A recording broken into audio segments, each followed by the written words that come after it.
আজকের রান্না কচুরলতি। চিংড়ি মাছ ছাড়াই দেখো কত সুন্দর একটা রেসিপি। কচুরলতিগুলোকে ভালো করে ধুয়ে নিলাম, তারপর ভাপিয়ে নিলাম কড়াতে অল্প জল দিয়ে। কচুরলতি ভাপানো হয়ে যাওয়ার পর আমি একটা ঝুড়িতে জল ছেঁকে নিলাম, যাতে কচুরলতিতে একদম না জল থাকে। কিছুক্ষণ জল ছেঁকে নেওয়ার পর আদা, রসুন আর খানিকটা সর্ষে নিলাম।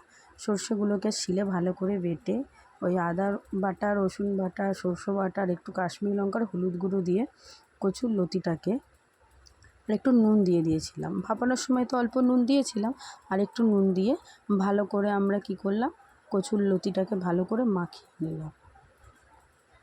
দেখো বন্ধুরা, আমি কচুরলতিগুলোকে ভালো করে মাখাচ্ছি।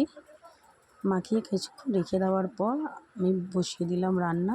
কচুরলতিটা যেই রান্না হয়ে এলো তখন অল্প করে চিনি দিয়ে দিলাম। চিনি দিয়ে কচুরলতি রেডি। বন্ধুরা, কেমন হয়েছে?